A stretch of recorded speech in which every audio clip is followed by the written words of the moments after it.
नमो अरिहन्ताणं नमो सिद्धाणं नमो आयर्याणं नमो उवजायाणं नमो लोये सवसाहुणं मङ्गलं भगवान् वीरो मङ्गलं गौतमो गणी मङ्गलं कुन्दकुन्दार्यो जैनधर्मोऽस्तु मङ्गलम् सर्वमङ्गलमाङ्गल्यं सर्वकल्याणकारकं प्रधानं सर्वधर्माणां जैनं जयतु शासनं जैनं जयतु शासनम् अरिहंत सिद्ध सूरि उपाध्याय साधु सर्व अर्थ के प्रकाशी मांगलिक उपकारी हैं।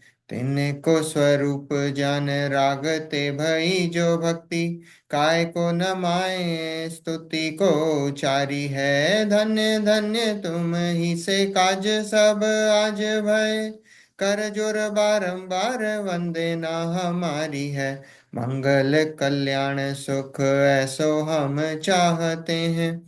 हो मेरी ऐसी दशा जैसी तुम धारी है। हो मेरी ऐसी दशा जैसी तुम धारी है। मंगलमय मंगल करण वीतराग विज्ञान नमो ताहि जाते भय अरहंतादि महान। करि मंगल करियो महाग्रंथ करण को काज जाते मिले समाज सब पावे निज पद राज। मोक्ष मार्ग प्रकाशक ग्रंथ अध्याय 8 पंडित तोडरमल जी द्वारा रचित पंडितों के पंडित उनका 7वां अध्याय हमने अभी स्वाध्याय करा उसका जैन मिथ्या दृष्टियों का स्वरूप। और आज 8वां अधिकार उपदेश का स्वरूप। ठीक है, उसकी चर्चा आज से हम प्रारंभ करेंगे। उसके पहले कल आंटी का प्रश्न था।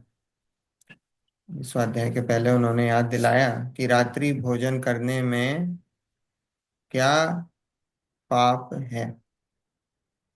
ठीक है, कौन उत्तर देना चाहेगा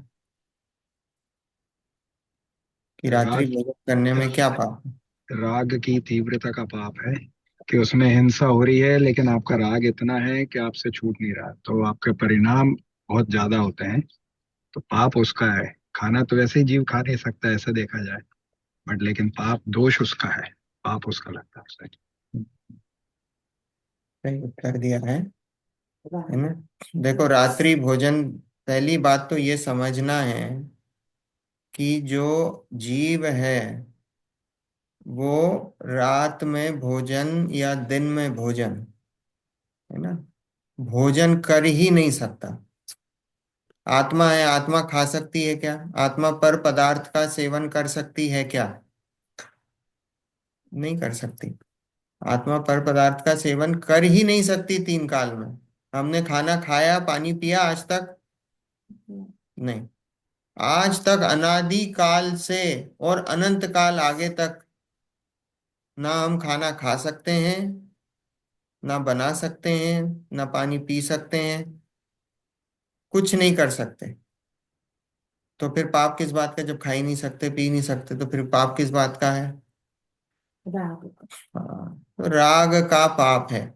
तो रात्रि भोजन में राग की तीव्रता अधिक होने से ग्रद्धता अधिक होती है ना। ये अगर बाल बोध की डेफिनेशन है ये बाल बोध अगर हम पढ़ेंगे तो उसमें है रात्रि भोजन में क्या पाप है कि बोले रात्रि भोजन में राग की तीव्रता, मतलब तीव्र राग होता है रात्रि भोजन में। क्यों? क्योंकि आपको पता है कि रात्रि भोजन करने में हिंसा है। ठीक है, जीव जो है वो जीव, उनका घात होता है रात्रि भोजन में। लेकिन फिर भी आपके परिणाम होते हैं रात्रि भोजन सेवन के, करने के। तो इसका मतलब आपका राग बहुत तीव्र है, उस खाने के प्रति आपका राग बहुत तीव्र है। तो वो उस राग का पाप है, उस तीव्र राग का पाप है। वनिस्पत अगर हम दिन में भोजन करते हैं तो राग कम होता है ना। रात्रि भोजन में राग की तीव्रता अधिक होती है। क्योंकि हमको जब साक्षात दिखाई देता है कि वहां पे साक्षात हिंसा है, तो फिर भी हम करते हैं। ठीक है, तो राग बहुत है तो राग का पाप है। ऐसे ही किसी भी जमीकंद खाने में किस बात का पाप है, बोले इसी का है। आपको पता है कि इन जमीकंद में साक्षात वो जीव का कंद है। आलू में अनंत निगोदिया जीव है। फिर भी जो जीव है वो क्या है, उसको इतना राग है उस आलू के प्रति कि वो उससे वो उस छूटता नहीं है। तो छूटता नहीं मतलब कि उसके प्रति राग है। सेवन तो कर नहीं सकता, पर उसके प्रति राग है। वो राग के कारण वो उसका उसका उसको पाप लगता है। तो इसलिए जो है आपको सामने दिख रहा है कि अनंत जीवों का घात हो रहा है, फिर भी आप कर रहे हो, इसका मतलब बहुत तीव्र कषाय है आपको। और वो तीव्र कषाय है तो तीव्र कषाय का आपको उसका पाप लगता है। पाप तो देखो, पुण्य और पाप क्या है, तीव्र कषाय के परिणाम हो वो पाप, और मंद कषाय रूप परिणाम हो वो पुण्य। बस इतना, इतनी सी डेफिनेशन है। जहाँ कषाय तीव्र हो वो पाप है, और जहाँ कषाय मंद हो वो पुण्य है। पर मयूर जी, बहुत सी जैन लोगों में, दिगंबर जैन लोगों में मैंने देखा, वो कहते हैं रात के वक्त अनाज नहीं खाएंगे, लेकिन बिना अनाज वाली चीज खा लेते हैं, वो धार्मिक होने के बावजूद भी। तो उसमें क्या जस्टिफिकेशन है फिर? उसमें कोई रात्रि में जस्टिफिकेशन। मयूर जी, रात्रि में वो सूक्ष्म जंतुओं की उत्पत्ति बहुत है ना। वो doesn't matter what you eat, वो वो समय वो रात। वो है ही, वो आप दिन का जब दिन और रात का जब होता है ना, संधि काल होता है, तो हम्म। संधि काल में वो समूर्छन जीव उत्पन्न होते हैं। और अच्छा। रात्रि में तो वो होते ही हैं, वो हमको दिखाई नहीं देते हैं। हम्म। और वो दिखाई नहीं देते हैं तो उसका उसका तो वो तो हिंसा तो है ही ना, रात्रि में ज्यादा हिंसा है। और हम्म। हिंसा है फिर भी जीव के परिणाम है कि वो रात में भोजन करता है। तो इसका मतलब उसका राग, वो कषाय बहुत तीव्र है उसकी। हम्म। तो वो कषाय तीव्र है। अभी आंटी का प्रश्न है कि कुछ लोग जो है फरियाली भोजन करते हैं, फरियाली खा लेते हैं। देखो वो तो ऐसा है कि छूट की बात है, वास्तव में जनागम में कहीं पे भी ऐसी छूट दी नहीं है। पानी की भी नहीं है, है ना। 6 प्रकार के आहार हैं, तो 6 प्रकार में से 4 प्रकार के आहारों का खाद्य स्वाद ले पे, है ना। तो वो कैसे हैं कि वो सभी प्रकार का, इवन इवन लेपाहार भी, आप बाम वगैरह लगाते हो सर पे, वो भी आहार है, वो भी आहार है। तो सभी प्रकार के आहारों का, लेकिन अब उसमें ऐसा है कि भाई आपसे अगर इतना नहीं हो रहा है तो लोग क्या करते हैं कि चलो भाई हम अनाज नहीं खाएंगे, हम दूध वगैरह, फरियाली वगैरह, कुछ ड्राई फ्रूट्स वगैरह, कुछ ऐसी चीजों की हम छूट रख लेते हैं। क्योंकि एकदम से नहीं छूट रहा है, तो एकदम से नहीं छूट रहा है तो क्या करा भाई, थोड़ी सी हमने मर्यादा बांध दी कि अब इतना तो हो गया हमारा, उतना राग तो छूटा। उतने उतने जीवों, उतने खाने के पदार्थों के प्रति आपका उतना राग तो छूटा। तो जितना राग छूटा तो उतना आपको, वो उतना कम आपकी कषाय हुई।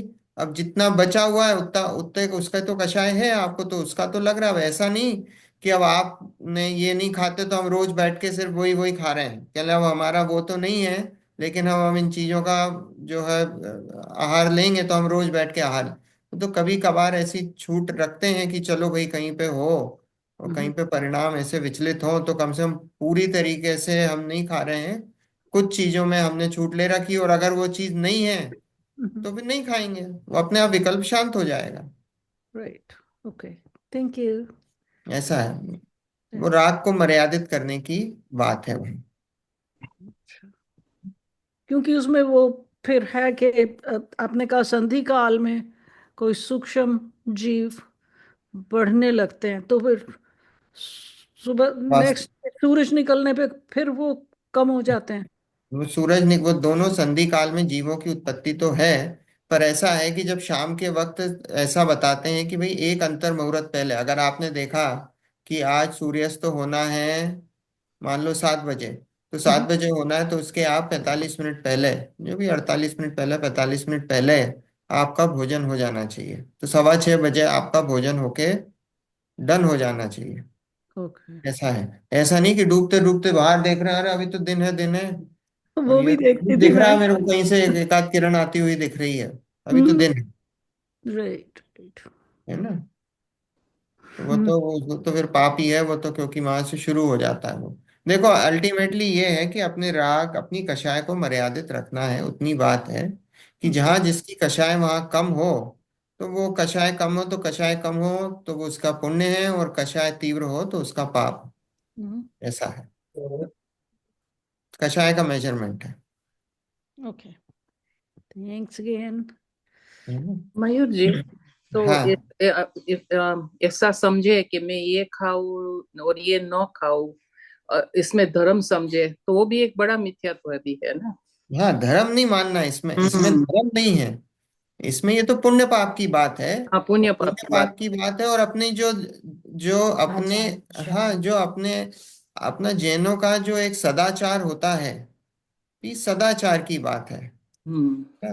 तो अपन कोई भी चीज सदाचार में करते हैं, कि जैसे अपने को उपदेश दिया कि भाई अपने माँ बाप की इज्जत करो, है ना, तो वो सदाचार का उपदेश है। अपने जैनों में ये सारी चीजें हैं कि भाई ये रात्रि भोजन त्याग है, जमी कन त्याग, ये जैनों की निशानी है। ये जैन हम्म। अपने इनसे अलग पहचान में आते हैं। और ये तो अपना ये कषाय इतनी मंद होती है कि ये जैनों को होते नहीं है। तो इसलिए इसके लिए कोई विशेष प्रकार का कोई पुरुषार्थ नहीं करना पड़ता है। क्यों? क्योंकि भी अपने को ये संस्कार घुट्टी में मिले होते हैं। बराबर। हाँ, तो ये तो सदाचार की बात है, इसको कोई धर्म से नहीं जोड़ना, ये तो सदाचार बराबर। है। देखो, अब शुरू करते हैं अपन आठवां अधिकार। आठवां अधिकार उपदेश का स्वरूप। देखो इसमें आठवें अधिकार में मंगलाचरण नहीं है, आपने देखा ना हम्म। कि आठवें अधिकार में मंगलाचरण नहीं है। क्यों नहीं है? क्योंकि यहाँ पे पंडित जी का, देखो ऐसा था कि जब पंडित जी लिख रहे होंगे तो उन्होंने इसको प्रूफ रीड नहीं करा था, और ऐसा माना जाता है, या ऐसा मतलब अगेन पता तो किसी को कुछ है नहीं, कि ये सातवें अधिकार का कंटिन्यूएशन है। और या तो पंडित जी इस अधिकार को कहीं और भी मूव करने की सोच रहे होंगे, क्योंकि उन्होंने मंगलाचरण नहीं लिखा। और हो सकता है कि कई बार ऐसा होता है, आप शुरू कर देते हो और मंगलाचरण बाद में लिखते हो। आपके वो जो चेन ऑफ थॉट्स हैं, और चेन ऑफ थॉट्स हैं, और पंडित जी ने वो चेन ऑफ थॉट्स अपने लिखे, और फिर उसके बाद हो सकता है बाद में मंगलाचरण लिखते, और या तो इसको कहीं और फिट कर देते। हो सकता है सातवें अधिकार में उभयवासी के अंदर फिट हो जाए, तो वो होने को फिट हो सकता था, चौथे अधिकार के बाद इसको फिट कर देते। लेकिन अब ये है कि उस समय उन्होंने लिखा, और वो उसको कोई प्रूफ रीड नहीं कर पाए, और प्रूफ रीड नहीं कर पाए तो वो जो है वो ऐसा का ऐसा रह गया, क्योंकि ग्रंथ तो कंप्लीट हुआ नहीं है ये, है ना। नवे अधिकार तक थोड़ा सा लिखा है, और बस उसके बाद पंडित जी चले गए। तो इसलिए इसमें ये आठवां में जो है मंगलाचरण नहीं है। तो इसका रीजन तो यह है कि हो सकता है कि ये सातवें अधिकार का कंटिन्यूएशन है, और या तो कहीं और फिट करने वाले थे पंडित जी इसको, और या तो फिर बाद में, है ना, बाद में लिखते जब प्रूफ रीड करते तो। ठीक है। तो आठवां अधिकार है उपदेश का स्वरूप। देखो अब मिथ्या दृष्टि जीवों को मोक्ष मार्ग का उपदेश देकर उनका उपकार करना, यही उत्तम उपकार है। देखो उपकार शब्द दो बार आया है ना। क्या बोला? कि मिथ्या दृष्टि जीवों को मोक्ष मार्ग का उपदेश देकर, ग्रंथ का नाम क्या है? मोक्ष मार्ग प्रकाशक। मोक्ष मार्ग मतलब सुखी होने का उपाय। तो यहाँ मिथ्या दृष्टि अभी तक तो क्या चल रहा था? मिथ्या दृष्टि जीवों के बारे में बता रहे थे, भी भूल बता रहे थे। चौथे अधिकार में अग्रहित, पांचवें छठे सातवें अधिकार में ग्रहित, मिथ्या दर्शन, उन सब का बताया। वे ये सब भूलें चल रही हैं। तो यहाँ अब मिथ्या दृष्टि, अब मतलब ये सब इतना बताने के बाद अब, है ना, इतना सब कुछ बता दिया, अब उसके बाद अब क्या है कि अब मिथ्या दृष्टि जीवों को मोक्ष मार्ग का उपदेश देकर अब क्या बता रहे हैं? भैया अब हमने भूले बता दिए, तो अब हम मोक्ष मार्ग का उपदेश दे रहे हैं, कि मोक्ष मार्ग का उपदेश देकर उनका उपकार करना, यही उत्तम उपकार है। उपकार शब्द का मीनिंग क्या होता है? लिटरल मीनिंग उपकार शब्द का लिटरल मीनिंग होता है भलाई। उपकार करना मतलब क्या होता है? भलाई, oblige है ना, ओब्लाइज करना। तो यहाँ पे लेकिन दो उपकार हैं, तो ये दोनों उपकार का मीनिंग यहाँ पे भलाई नहीं है। पहले उपकार, अच्छा, मैं एक एक उपकार का अर्थ निमित्त भी होता है। एक उपकार का अर्थ निमित्त भी होता है। उपकार, उपकार को अगर आप ब्रेक करोगे तो क्या है? उप और कार। उप मतलब समीप में कार्य करने वाला, उपकार मतलब समीप में कार्य करने वाला। और वो क्या होता है? समीप में कार्य करने वाला निमित्त होता है। तो यहाँ पे निमित्त और भलाई, तो ये दोनों शब्द, दोनों इसमें हैं। अब आप ये बताओ कि पहले उपकार और दूसरे उपकार में पहले में निमित्त आएगा कि पहले में भलाई आएगा, कि दूसरे में निमित्त आएगा कि फिर भलाई आएगा? दूसरे में निमित्त आएगा। दूसरे में निमित्त है। बहुत बढ़िया। क्या? कि मिथ्या दृष्टि जीवों को मोक्ष मार्ग का उपदेश देकर उनका उपकार करना, उनका उपकार करना मतलब उनकी भलाई करना, यही उत्तम निमित्त है, यही उत्तम उपकार है ना। मिथ्या दृष्टि जीवों को मोक्ष मार्ग का उपदेश देकर, मोक्ष मार्ग का उपदेश देकर मतलब सुखी होने का उपाय दे बताकर उनका उपकार करना मतलब उनकी भलाई करना, यही उत्तम निमित्त है। उल्टा भी तो लगा सकते हैं कि उनके उनका निमित्त बनना यही उत्तम भलाई है। नहीं, उनका फिर वो बैठता नहीं ना, उनका निमित्त करना ये कैसे होगा? तो उनका उनकी भलाई करना यही उत्तम निमित्त है। उत्तम की बात है तो उत्तम निमित्त है, वही निमित्त है उत्तम, वो नहीं बैठेगा, है ना। हम्म। तीर्थंकर गणधर आदि भी ऐसा ही उपकार करते हैं, इसलिए इस शास्त्र में भी उन्हीं के उपदेश अनुसार उपदेश देते हैं। तीर्थंकर गणधर आदि भी कैसा कैसा कैसा उपकार करते हैं? ये ऐसे ही करते हैं, मोक्ष मार्ग का उपदेश देते हैं। तीर्थंकर गणधर आदि क्या काम है उनका?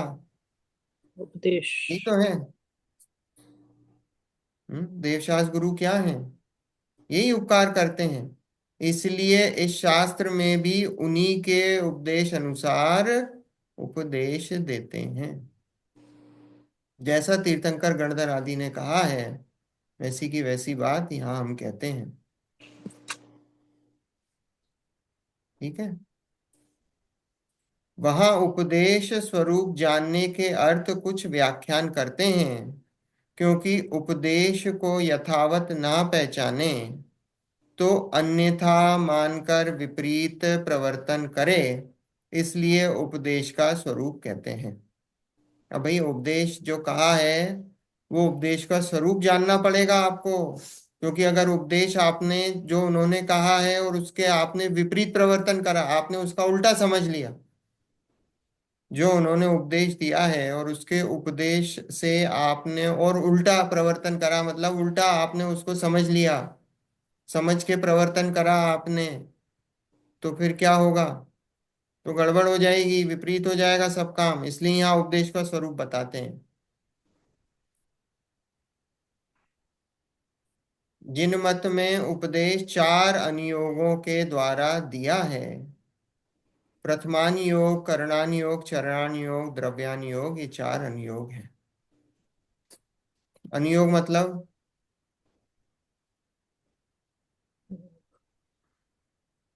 अनुसरण करने आर्ट्स। देखो, जिनवाणी के कथन करने की पद्धति, जिनवाणी के कथन करने की पद्धति है वो अनुयोग है। देखो, दो प्रकार से जिनवाणी की कथन करने की पद्धति है। एक तो नय, एक तो नय में है, और एक ये अनुयोगों में है। यद्यपि आप अनुयोग में देखोगे तो उसमें भी सब निश्चय व्यवहार सब गर्भित है, पर एक नय की कथन शैली है ना, और एक ये अनुयोगों की है। तो जिनवाणी के कथन करने की जो पद्धति है वो अनुयोग है, और वो जो कथन करने की पद्धति 4 भागों में उसको हमने डिवाइड करा है। प्रथमानी योग, करणानी योग, चरणानी योग, द्रव्यानी योग। जो पूरी जिनवाणी है, द्वादशांग है, जितना भी जो जिनवाणी, जो जिनेंद्र भगवान का ज्ञान है जो हमको प्राप्त होता है, उसको 4 कैटेगरीज में यहाँ डिवाइड करा है। प्रथमानी योग, करणानी योग, चरणानी योग और द्रव्यानी योग, मतलब 4 सब्जेक्ट्स हैं ये। इसमें सब कुछ आ जाता है। ये 4 अनुयोग है। ठीक है, सबने नाम सुने हैं ये तो, है ना। प्रथमानुयोग देखो, वहां तीर्थंकर चक्रवर्ती आदि महान पुरुषों के चरित्र का जिसमें निरूपण किया हो, वह प्रथमानुयोग है। प्रथमानुयोग क्या है कि वहां जो महान पुरुषों का, जहाँ पे उनके चरित्र का वर्णन किया हो, वो प्रथमानुयोग है ना। 63 शलाका के पुरुष, 169 महापुरुष हुए हैं। उसमें स्त्रियां भी हैं, देखो 63 शलाका में तो स्त्रियां हैं नहीं, लेकिन जो 169, 169, उसमें स्त्री भी हैं। तो बता सकता है कौन कौन सी स्त्रियां हैं उसमें? जैसे चंदन वाला स्त्रियां भी हैं। तीर्थंकर की माता, अच्छा। तीर्थंकर की माता को इंक्लूड करा है। 63 शलाका के पुरुष पता है किसी को? हाँ, नाम नहीं, मतलब नारायण, प्रति नारायण, 24 तीर्थंकर और नारायण, चक्रवर्ती। बलभद्र, तो 14 14 नहीं, नो नो नो, 9 9 9 27 और 24। 9 9 24 और बच्चे वो अपने वो 14 बलभद्र। 24 माता है। बलभद्र सब ये 9 9 9 है। हाँ, और 9 9 9 और 24 शलाका में माताएं नहीं है। नहीं, उनका तो नाम ही आप 63 शलाका पुरुष है ना। हैं? पहले 63 बताओ। 63 इलाका के पुरुष में 24 तीर्थंकर, 999 बलभद्र, प्रति नारायण और नारायण, तो हाँ, तो कितने हो गए ये? 27, कितने हुए ये? तो 51। हाँ। हाँ 51। एंड देन 24 तीर्थंकर की माता है। मैं अरे 169। 169 या 63 कहाँ हुए? 63। 63 नहीं होना। चक्रवर्ती, हाँ, 12 चक्रवर्ती। चक्रवर्ती। हाँ, चक्रवर्ती चक्रवर्ती याद नहीं आ रहा था, बराबर। 12 चक्रवर्ती, बस हो गए ना 63। हाँ 9 9 9 24 12।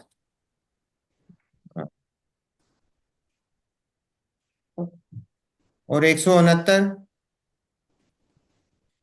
169, हम्म। तो 169 मतलब 106 और क्या होते हैं? नहीं What did तो you ask, Mayur ji? 169 महापुरुष है ना आंटी। तो उसमें पिता हाँ भी होते हैं, हाँ क्योंकि पिता भी तो जाते हैं ना। हाँ, देखो मैं बताता हूँ कि 24 तीर्थंकर पहले तो, हम्म ठीक है। हम्म 24 तीर्थंकरों के पिता, हम्म 24 तीर्थंकरों की माता, तो 48। है ना। फिर कामदेव 24, ठीक है। 12 चक्रवर्ती, 14 कुलकर, है ना। 14 कुलकर कितने हुए? फिर इसमें नारद और रुद्र, 11 रुद्र, 9 नारद, हाँ,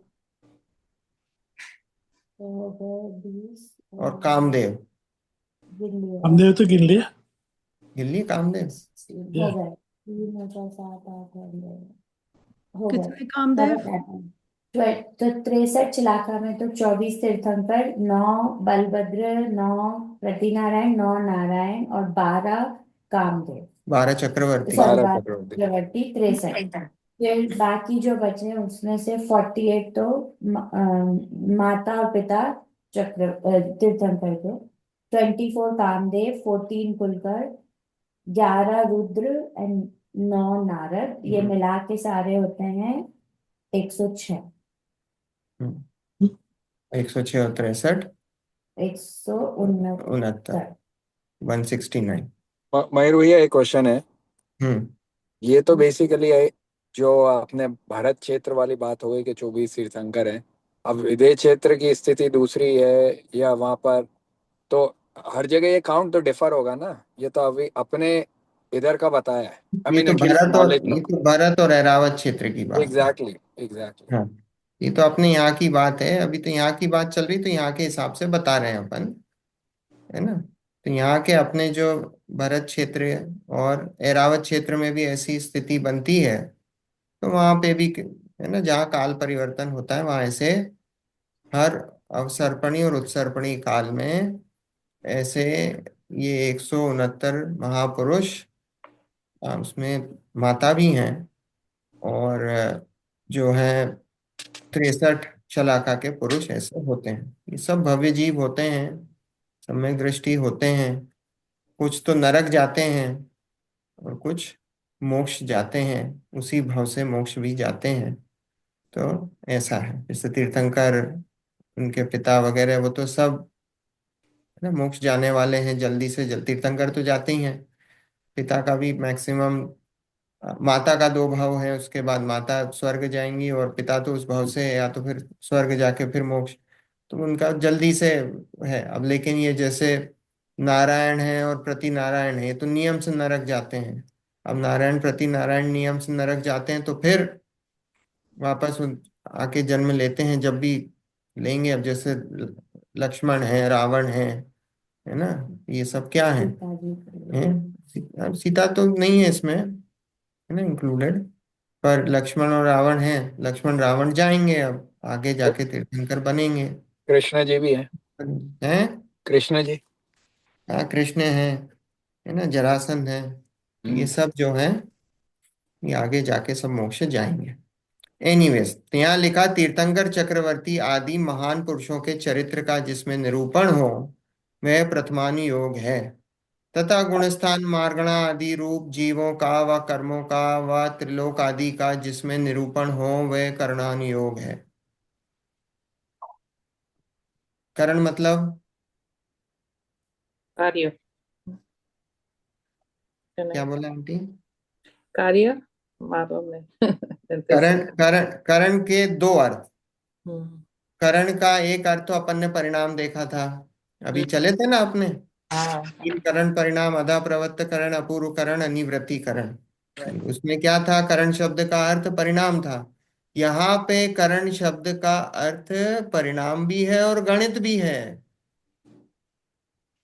परिणाम भी है और गणित भी, दोनों।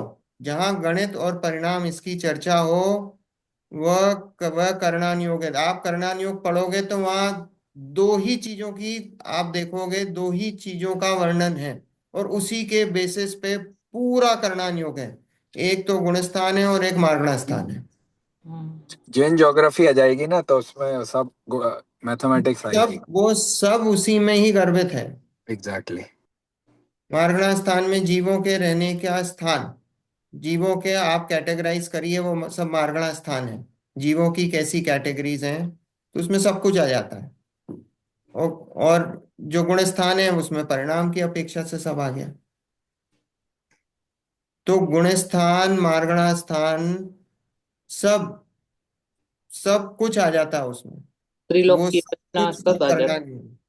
त्रिलोक की रचना हाँ, सब आ जाती है आ उसी में। जाती। सब उसी में, क्योंकि वहां जीवों के रहने की बताया कहाँ कहाँ जीव पाए जाते हैं, हम्म। है ना। 14 प्रकार के मारना स्थान है, 14 प्रकार के गुण स्थान है, नाम आने चाहिए याद।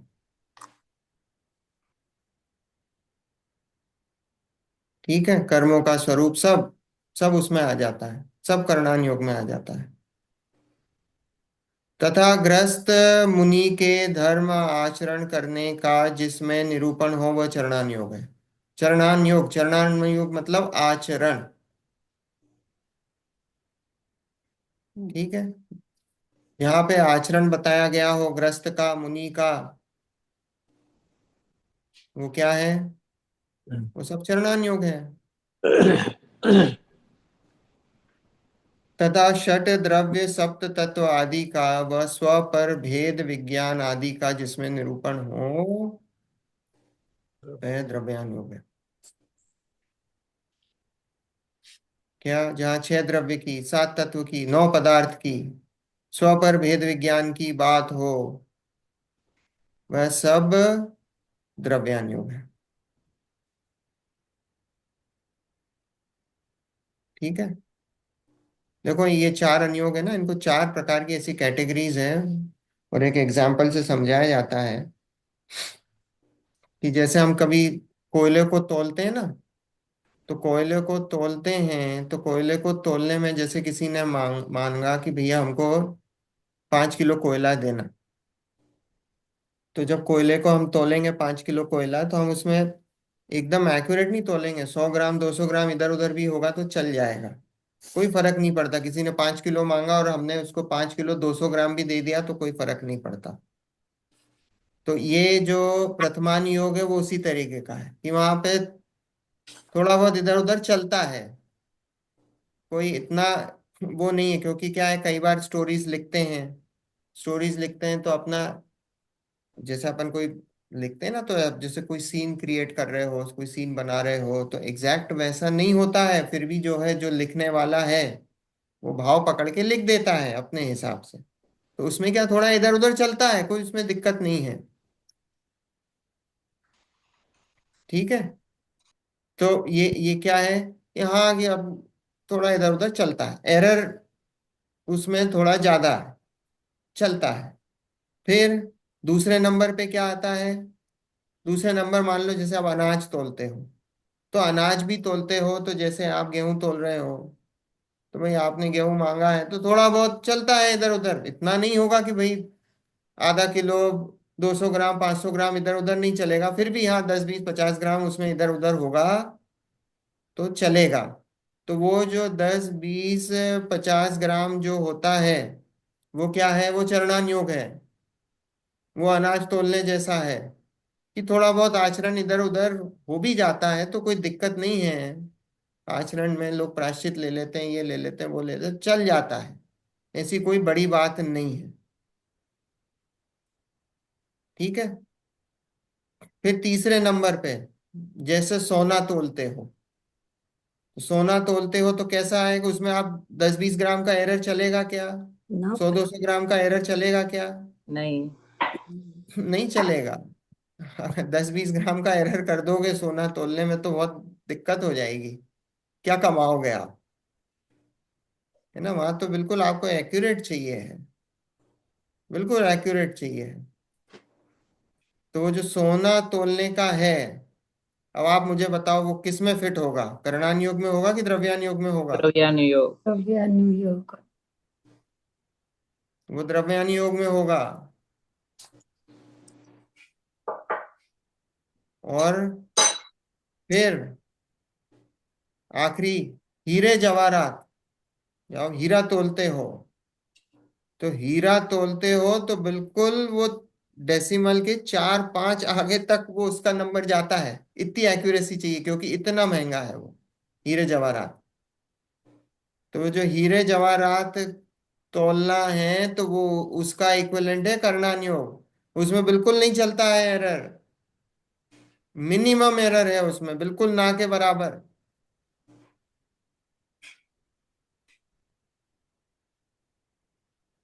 वो करणान योग। मेरी किताब लाए नहीं। ठीक है। देखो, अनुयोगों का प्रयोजन, अब इनका प्रयोजन कहते हैं भाई, अब ये जो प्रयोजन क्या है इनका, चारों अनुयोग का प्रयोजन क्या बताया गया है इसमें। उपदेश तो देखो, धर्म। प्रथमानुयोग का प्रयोजन, प्रथमानुयोग में तो संसार की विचित्रता, पुण्य पाप का फल, महंत पुरुषों की प्रवृत्ति इत्यादि निरूपण से जीवों को धर्म में लगाया है। क्या प्रथमानुयोग में क्या बताया है, संसार की विचित्रता, संसार की विचित्रता, जैसे आपने देखा ना कि जैसे सुकौशल मुनि की कहानी है, क्या हुआ था सुकौशल मुनि का, जब वो राजकुमार अवस्था में थे, ये सेठ अवस्था में थे, तो ऐसा था कि उनको उनके पिता ने जिन दीक्षा ले ली थी, तो उनको किसी, उनकी माँ को किसी मुनिराज ने बताया कि आप ये जो सुकौशल हैं ये जब अपने पिता के दर्शन करेंगे, जब भी करेंगे मुनि अवस्था में, ये दीक्षित हो जाएंगे। तो उसकी माँ ने क्या करा, उसकी माँ को बहुत लगाव था अपने बच्चे से। तो बच्चे से लगाव था तो वो अवॉइड करवाती रही। लेकिन ऐसा कभी ऐसा निमित्त बना कि वो सुकौशल मुनिराज के जब गृहस्थ अवस्था में वो पिताजी थे, तो वो गृहस्थी में वो मुनिराज थे, वो मुनिराज आए और ये कहीं से इनका वो टकरा गए उनसे, और टकरा गए और उनको जो है वैराग्य हो गया और दीक्षित हो गए। और वो दीक्षित हो गए, उसके बाद ये हुआ कि उनकी माँ को इतना उनको दुख हुआ और गुस्सा भी आया कि जो है वो मुझे छोड़ के चला गया, और मैंने जो है मैं इसके पीछे इतना, मेरे को इतना वो था, राग था और सब था, और फिर भी मुझे छोड़ के चला गया। और वो दुखी होके मर गई। मरने के बाद वो क्या, शेरनी बनी, बाघिन बनी। और ऐसा हुआ कि जब वो मुनिराज ध्यान अवस्था में थे, वो बाघिन उसका सामने मुनिराज, और उस मुनिराज को देखा, और उसके परिणाम इतने ज्यादा कषाय वाले हुए कि अपने बच्चे को खा गई वो, सुकौशल मुनि को खा गई। अब देखो संसार की विचित्रता, कैसी विचित्रता कि एक, तो एक समय पिछले जन्म में तो इतना वो राग उसके प्रति कि एक समय छोड़ने तैयार नहीं। हम्म, अपना जीवन, उसका जीवन चला गया उसके प्रति, उसके राग के कारण। और अब यहाँ पे अगले भाव में उसने उन्हीं का ही भक्षण कर लिया। हम्म, ऐसी संसार की विचित्रता है। पुण्य पाप का फल, पुण्य पाप का फल। अब पुण्य पाप का फल तो हमें साक्षात दिखाई देता है, कभी पुण्य चल रहा है कभी पाप चल रहा है। अभी पांडवों का है, राजकुमार थे, फिर क्या हुआ, वे जंगल में भेज दिया उनको।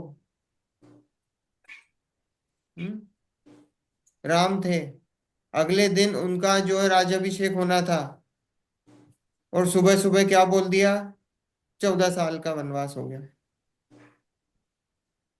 हम्म, तो पुण्य पाप का फल साक्षात दिख रहा कि नहीं।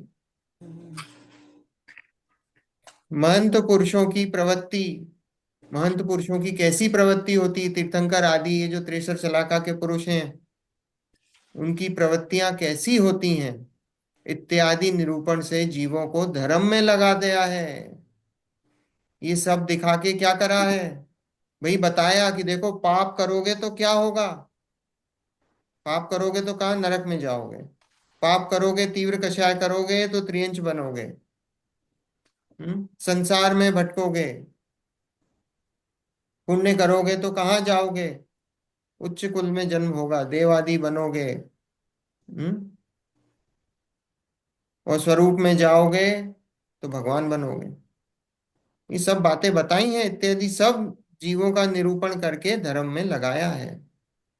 जो जीव तुच्छ बुद्धि हो, वे भी उससे धर्म सन्मुख होते हैं, क्योंकि वे जीव सूक्ष्म निरूपण को नहीं पहचानते, लौकिक कथाओं को जानते हैं, वहां उनका उपयोग लगता है।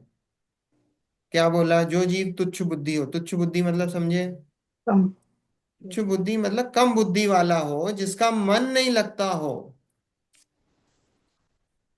जिसका मन नहीं लग रहा है अभी धर्म में, तो उसको क्या बोला, जो जीव तुच्छ बुद्धि हो वे भी उससे उससे धर्म सन्मुख होते हैं। किससे, प्रथमान योग से। कोई जिसको अभी रुचि नहीं हो, उसको क्या बोलते हैं कि भैया आप ये चरित्र पढ़ो, ये पुराण पढ़ो, तो तो उससे वो धर्म सन्मुख होते हैं, इंटरेस्ट जागता है उसका, है ना। देखो इसका मतलब यही मत लेना कि जो तुच्छ बुद्धि वाले हैं वही प्रथमान योग पढ़ते हैं, ऐसा नहीं लेना, अभी अगले पैराग्राफ में आएगा। ऐसा नहीं है, सब कोई पढ़ते हैं प्रथमान योग, ऐसा नहीं है कि सिर्फ तुच्छ बुद्धि वाले। पर यह है कि जो तुच्छ बुद्धि हो उसको आप उससे प्रथमान योग से धर्म में लगा सकते हो, जरूरी नहीं है। कोई द्रव्यान योग पढ़ के भी धर्म में लगता है, कोई चरणान योग पढ़ के लगता है, कोई करणान योग पढ़ के लगता है, ऐसा नहीं है। है ना। तो इसका ऐसा ही मतलब मत ले लेना कि अकेला ये जो प्रथमान योग जो है वो तुच्छ बुद्धि वालों के लिए ही बना है, ऐसा नहीं ले लेना। तो जो जीव तुच्छ बुद्धि हो वे भी उससे धर्म सन्मुख होते हैं, क्योंकि वे जीव सूक्ष्म निरूपण को नहीं पहचानते। तुच्छ बुद्धि वाले क्या है, एकदम से अभी सूक्ष्म निरूपण कर दिया हमने तत्वों का, तो क्या होगा, वो घबरा जाएंगे। होता है कि नहीं, अभी जो स्वाध्याय में कई लोग जुड़ते हैं, वो कई लोग जुड़ते हैं और क्या होता है, वापस वो नहीं आते। एक दिन आते हैं, 2 दिन आते हैं, 3 दिन आते हैं और बस गायब। बोले हमारे तो कुछ समझ में नहीं आ रहा है, बहुत हैवी पड़ रहा है, और फिर वो डिसअपियर हो जाते हैं। तो इसलिए मैं जो भी जुड़ता है स्वाध्याय से उससे बोलता हूँ कि भाई अभी भी आए हो तो पेशेंस रखना, क्योंकि कहीं भी जाओगे, आप कोई नई चीज सीखने जाओगे तो ऐसा नहीं होगा कि पहले दूसरे तीसरे दिन सब समझ में आ जाएगा। जॉब पे भी जाते हो, कहीं नया कोई जॉब करा है, तो वहां पे भी पेशेंस रखते हो कि नहीं, कि महीने 2 महीने 3 महीने में आप काम सीखते हो। तो यहाँ पे भी पेशेंस क्यों नहीं रखते हो, तो उतना पेशेंस नहीं रहता, वो भाग जाते हैं। अब देखो रेणुका आंटी जुड़ी हुई हैं, क्यों, क्योंकि उनको अंदर से ये विश्वास है कि ये बात जो है वो अच्छी बात है, सच्ची चल रही है, और इससे मेरा हित होगा, है ना। तो वो जुड़ी हुई हैं।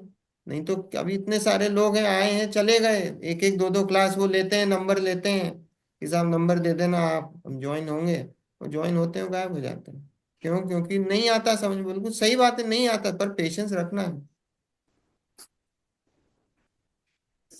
ये लिखा है, क्योंकि वे जीव सूक्ष्म निरूपण को नहीं पहचानते, लौकिक कथाओं को जानते हैं। लौकिक कथाओं को जानते हैं मतलब, अब लौकिक कथाएं तो जानते ही हैं, पढ़ ही रहे हैं, उपन्यास स्टोरीज वगैरह तो पढ़ते ही हो आप, जगत में भी तो इंटरेस्ट तो रहता ही है। इंटरेस्ट रहता है तो इसलिए पहले क्या करते हैं कि भाई वो लौकिक उपन्यास की आप कहानी दो, जिससे कि आपका उपयोग लगे उस तरफ। तो महापुरुषों की कहानियों की, महापुरुषों की कथाओं की, वो सब आपको पुस्तकें दी जाती हैं कि जिससे आपका वो इंटरेस्ट क्रिएट हो, आपका उपयोग लगे उस तरफ, इसलिए वो दी जाती हैं।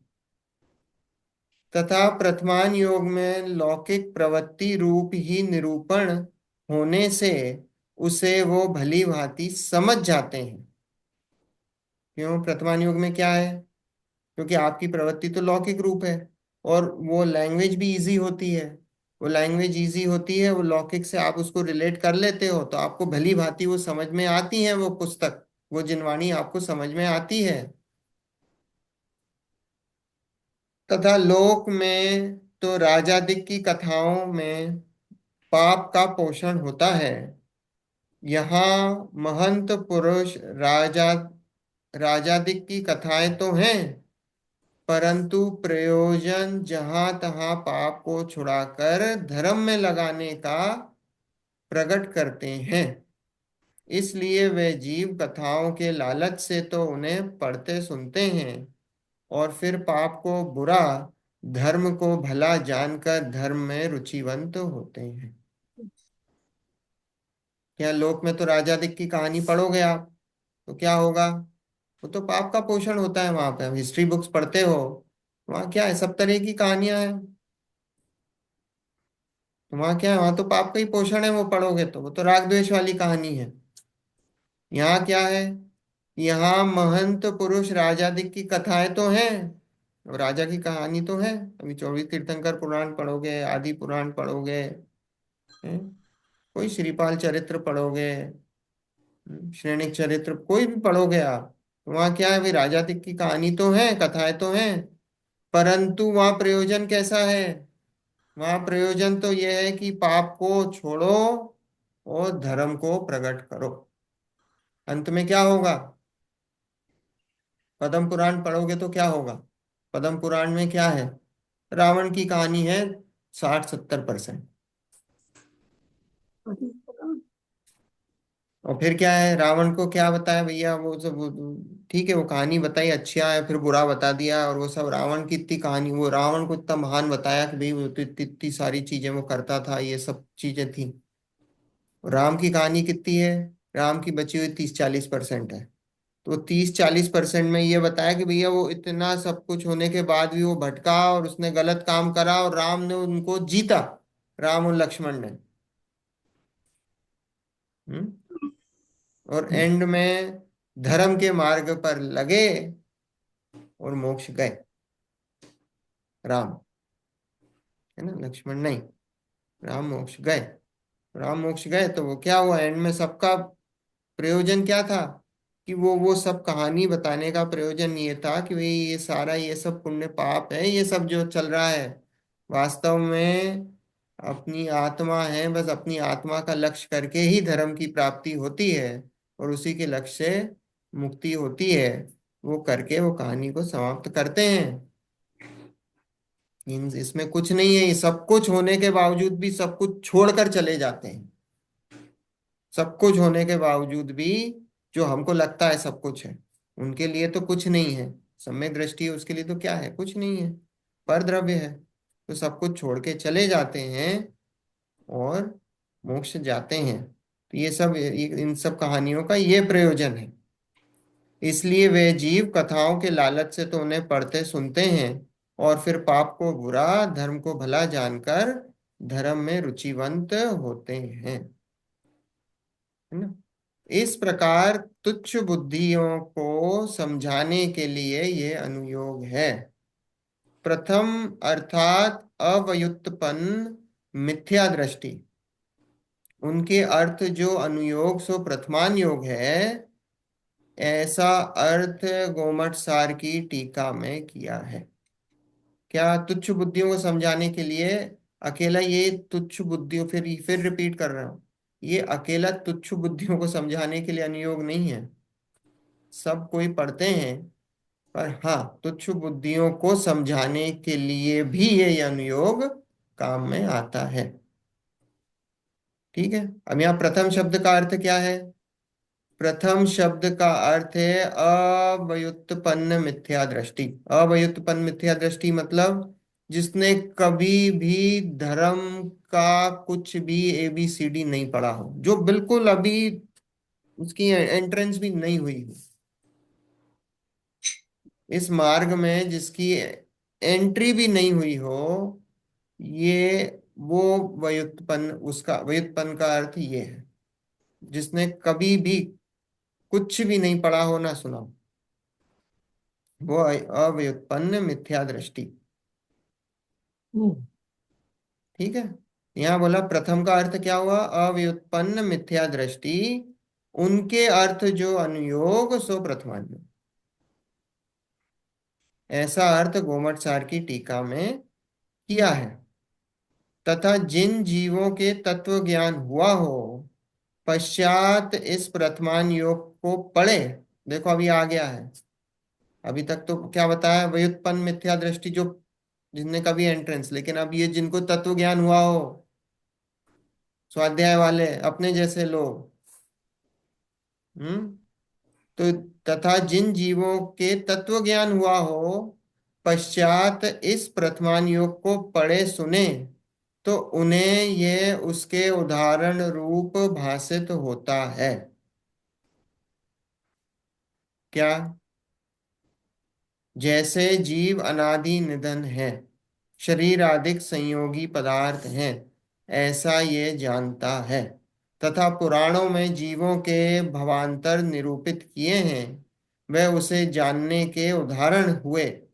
तथा शुभ अशुभ शुद्धोपयोग को जानता था, वह उसके फल को जानता था। पुराणों में उन उपयोगों की प्रवृत्ति और उनका फल जीव के हुआ सो निरूपण किया है, वही उस जानने का उदाहरण हुआ। इस प्रकार जानना, इस प्रकार अन्य जानना।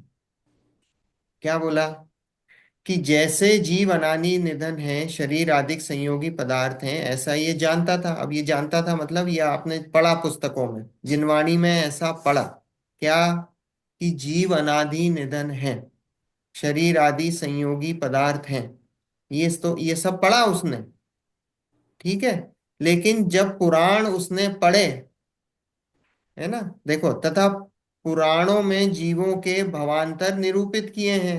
हम्म, पुराणों में कैसे एक भाव से दूसरे भाव, तीसरे भाव ऐसे बताते कि नहीं। अब तुम 24 तीर्थंकर के पुराण पढ़ोगे हम्म, तो पूर्व के 10 भाव, महावीर भगवान के पूर्व के 10 भाव, आदिनाथ भगवान के पूर्व के 10 भाव, वो 10 भाव के सब विवरण आता है ना। वो सब आया, ये सब पुस्तकों में पढ़ा।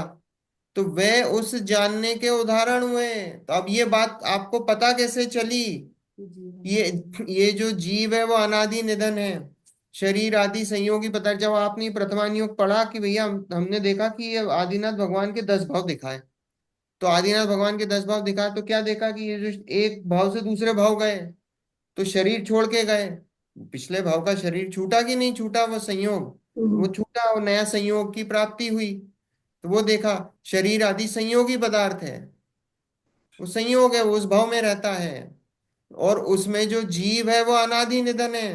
वो जो जाने वाला वो कौन है? वो आदिनाथ भगवान का जो जीव है वो इस भाव से दूसरे भाव गया, तीसरे भाव गया, वो जीव। और जो शरीर था वो संयोगी था। हम्म। ये सब पता पड़ा आपको, उदाहरण से पता पड़ा। उदाहरण से क्या होता है, चीज आपको पक्की बैठती है। आपने यहाँ देखा, उदाहरण से हमको वो बात एकदम पक्की बैठती। जैसे अभी आप गए समूह शरण में, अब समूह शरण में गए, अब आपने तो पढ़ा हुआ था कि वहाँ भावमंडल में देखते हो तो 7 भाव दिखाई देते हैं। 7 भाव दिखाई देते हैं, पीछे के 3 करंट और आगे के 3, वो भाव दिखाई देते हैं, 7 भाव दिखाई देते हैं। अब आपने कहीं ऐसी स्टोरी आई प्रथमान योग में कि वहां वो जीव गए और उसने वहां भावमंडल को देखा, तो उसके आगे क्या उसको भाव दिखाई दिया। तो अब आपको क्या हो गया कंफर्म कि हाँ भाई मैंने तो पढ़ा था ये कि भावमंडल में 7 भाव दिखाई देते हैं, और देखो अब ये स्टोरी आई है और उसमें उसने भावमंडल में उसको उसका भाव दिखाई दिए। तो इसका आपको कंफर्मेशन हो गया उदाहरण से कि हाँ भाई समूह शरण में भावमंडल में हमको ये भाव दिखाई देते हैं। उदाहरण से हमको ये बात पक्की बैठ गई,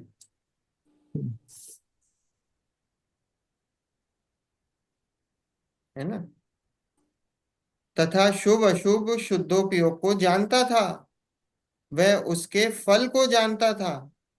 पुराणों में उन उपयोगों की प्रवृत्ति और उनका फल जीव के हुआ सो निरूपण किया है। अब क्या बोला, वह 3 प्रकार के भाव, शुभोपयोग, अशुभोपयोग और शुद्धोपयोग। अब इन तीनों को तो जानता था, लेकिन पुराणों में फिर उसके फल बताए कि भाई शुभ उपयोग हुआ तो क्या हुआ कि स्वर्ग आदि गति में गया, अशुभोपयोग हुआ तो क्या हुआ, नरक आदि गतियों में गया, और शुद्धोपयोग हुआ तो क्या हुआ, तो मोक्ष गया। वो सब देखा उसने, वो सब उदाहरण के साथ आए प्रथमान योग में। तो बात पक्की बैठी ना। अभी तो हमने बताया ये शुभोपयोग से ही होता है, शुद्धोपयोग, पर अब देखा इसके भाई शुभ के परिणाम हुए तो क्या हुआ। जैसे वो सेठ की कहानी नहीं है, वो कौन सी, वो दिया जला के वो वो जाप दे रहा था, और वो जब तक उसने वो लगा रखा था कि जब तक वो तेल रहेगा मैं सामायिक करूंगा। अब वो सामायिक करूंगा, और उसकी बीवी तेल डालती रही। अब तेल डालती रही, बाहर से तो दिख रहा है वो सामायिक कर रहा है, लेकिन अंदर परिणाम कैसे हो गए उसके, आकुलता हो गई, उसको कषाय हो गई, उसको ये हो गया कि ये दिया बुझ क्यों नहीं रहा, ये इसमें तेल बार बार कौन डाल रहा है। उनको प्यास लग रही थी, और वो प्यासे प्यासे तड़प के मर गए।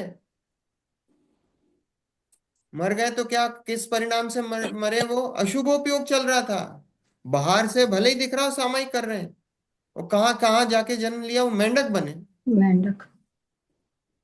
और मेंढक बनने के बाद वो जो महावीर भगवान का समूह शरण लगा, समूह शरण लगा तो वो मुंह में, अब उस समय तो कितना मेंढक को कितना ज्ञान है क्या नहीं है कुछ, पर परिणाम भद्र थे, शुभ परिणाम थे। मुंह में टूटी हुई फूल की पत्ती लेकर समूह शरण की तरफ जा रहा था। हम्म। समूह शरण की तरफ जा रहा था और हाथी के पैर के नीचे कुचल गया। और उस समय उसके परिणाम कैसे थे, शुभ परिणाम थे।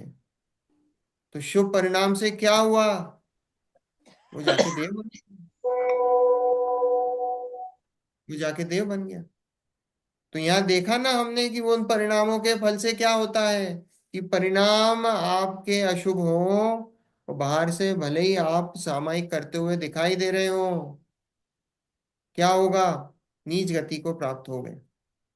और परिणाम शुभ हो, और भले ही पर्याय कोई सी हो, परिणाम शुभ है तो कहाँ, देवादी गति में जाता है, उच्च गति में जाता है, देव बना, वैमानिक देव हुआ। हम्म? तो ये कैसे पता पड़ा, ये उदाहरण से, साक्षात उदाहरण से हमको ये पता पड़ा, प्रथमान योग के उदाहरणों से हमको ये पता पड़ा कि देखो ये ऐसा होता है। हम्म? और शुद्धोपयोग का तो है ही। राम जी कैसे थे, राम जब लक्ष्मण मरे तो क्या हुआ, 6 महीने तक लक्ष्मण की शरीर को, शव को लेकर कंधे पर घूमते डालते। रहे। मुनि अवस्था थी, मुनि अवस्था को छेद दिया और लेकर घूमते रहे। और फिर 6 महीने बाद सीता जी ने संबोधा। संबोधने के बाद क्या हुआ, विरक्ति हो गई, और विरक्ति हो गई, शुद्धोपयोग में गए और मोक्ष हो गया। फिर सीता जी ने उन्हें रोका भी, रोकने की भी कोशिश करी। सीता जी को ये लगा कि भाई ये तो मुझसे पहले मोक्ष चले जाएंगे, हम दोनों साथ में मोक्ष जाएंगे, कि काश स्वर्ग में आ जाए। इतना इतना राग था। सीता जी 16वें स्वर की इंद्र हैं, प्रत्येंद्र हैं, पर ऐसे ही राग था। रोकने की कोशिश भी करी, लेकिन वो तो शुद्धोपयोग में गए और मोक्ष हुआ। तो देखो पुराणों में उनके उपयोगों की प्रवृत्ति और उनका फल जीव के हुआ सो निरूपण किया है, वही उस जानने का उदाहरण हुआ। इस प्रकार अन्य जानना। यहाँ उदाहरण का अर्थ यह है कि जिस प्रकार जानना था उसी प्रकार वहां किसी जीव की अवस्था हुई, इसलिए उस जानने की साक्षी हुई। मतलब उदाहरण का अर्थ यह है कि जैसा आपने शास्त्र में पढ़ा था, जाना था, उसी प्रकार वहां जीव, वैसे ही उदाहरण आया, जीव की वैसी अवस्था हुई, और हमने फिर उसको जाना, उदाहरण से हमने उसको हिंस प्रूव कर दिया कि भाई जैसा हमने पढ़ा था वैसा का वैसा उदाहरण हुआ है, और हमने उसको वहां पे उसको साक्षी करा। हम्म देखो समय तो हो गया है, मार्क कर लो स्तुति यहाँ पे, अच्छा। है ना। हाँ, नहीं करना नहीं, उसके पहले अपन अगली बार अपन रत्नकरण श्रावकाचार्य से प्रथमान योग का स्वरूप समझेंगे थोड़ा सा, फिर आगे बढ़ेंगे अपन। ये पैराग्राफ भी करेंगे, और रत्नकरण श्रावकाचार्य से मैंने बोला तो हुआ था, पर अब समय हो गया। कौन सा रत्नकरण श्रावकाचार्य से भी हम पढ़ेंगे थोड़ा सा। कौन सा दोहा पढ़ेंगे उससे? रत्नकरण श्रावकाचार्य, हाँ, ये दूसरा अधिकार है आंटी, ये 43 नंबर का, 43। ओके। 43 पेज नंबर 84 है, जो सम्यक ज्ञान अधिकार है। तो उसमें सम्यक ज्ञान अधिकार में से 5 ही गाथाएं हैं। पहली गाथा सम्यक ज्ञान की है, बाकी 4 गाथाएं 4 अनुयोगों की हैं, तो उसमें से हम लेंगे। क्योंकि हम आजकल रत्न कण शावकाचार पढ़ रहे हैं, अच्छा अच्छा अच्छा, तो बढ़िया। तो फिर आपका तो हाँ। ऑलरेडी स्वाध्याय हुआ होगा। हाँ, तो वो अभी हमने 18-19 तक पढ़ा है। अच्छा अच्छा अच्छा, हाँ, ठीक है, ठीक है, चलिए। क्योंकि अब ऐसी आदत पड़ गई कि 2 दिन स्वाध्याय करते हैं तो 2 दिन टीवी तो हमारा बिल्कुल ही ऑब्सलीट हो गया, देखते ही नहीं है टीवी अच्छी, तो बहुत अच्छी।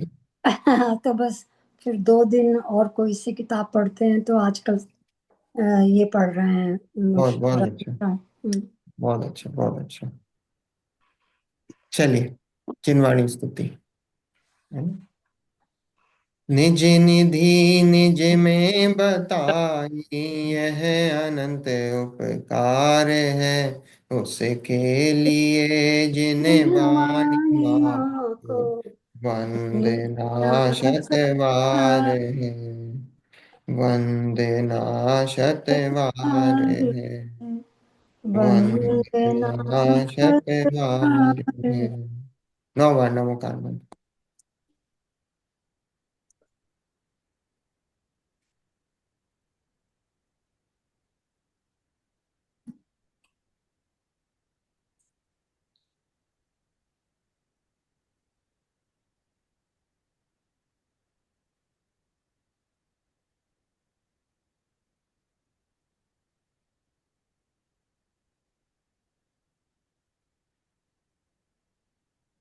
जय जिनेन्द्र।